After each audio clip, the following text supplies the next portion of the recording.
Hello friends, आज हम लोग साम्यावस्था के बारे में देखिए अध्ययन करेंगे। अगला चैप्टर 7th चैप्टर इक्विलिब्रियम।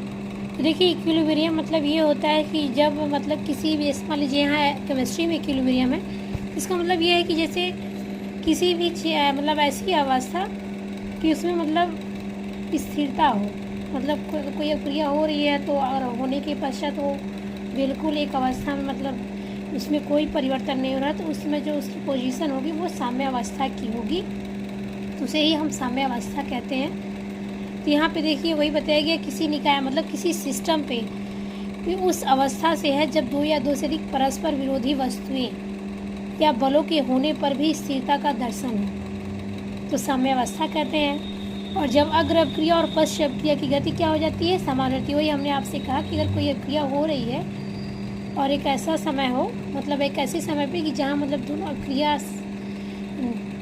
की दर समान हो जाए या क्रिया में कोई परिवर्तन ना हो, तो उस समय वो साम्यावस्था की पोजीशन कराएगी। तो इसमें लिखा है कि जब पश्चात क्रिया और पश्चात क्रिया की गति समान हो जाती है तो साम्य की स्थिति होती है। तो इस प्रकार से देखिए हमने एग्जाम्पल के द्वारा सुनाया है कि जैसे कोई द्रव है, ठीक, H2O द्रव है और उसको हम वाष्प में जब जब द्रव से वाष्प में धीरे धीरे कन्वर्ट होता है, मतलब परिवर्तित होता है, और जब पूरी रूप से वो परिवर्तित हो जाता है तो एक ऐसी पोजीशन होती है उसमें कोई चेंजिंग नहीं होता है, तो ऐसी स्थिति को हम साम्य की स्थिति कहते हैं। तो अभिक्रियकों और उत्पादों के साम्य अवस्था पर जो मिश्रण होता है उसको हम साम्य मिश्रण कहते हैं, मतलब उसमें जो मिक्सचर होता है उसको हम साम्य मिश्रण कहेंगे क्योंकि वो इक्विलिब्रियम पोजीशन पे होता है इसलिए। अब यहाँ देखते हैं हम भौतिक प्रक्रमों में साम्यावस्था। तो देखिए भौतिक प्रक्रम किसे कहते हैं, ये चीज़ ध्यान दीजिएगा। भौतिक परिवर्तन मतलब ये है उसकी अवस्था में चेंज हो जाए, उसकी रूप में परिवर्तन हो जाए, लेकिन उसकी जो केमिकल कंपोजिशन होती है, जो रासायनिक गुणवत्ता होती है, वो उसमें कोई चेंजिंग ना हो, उसे हम भौतिक कहेंगे। तो यहाँ पे देखिए जो बताया गया कि भौतिक प्रक्रम में जो साम्यावस्था होती है वो कैसी होती है।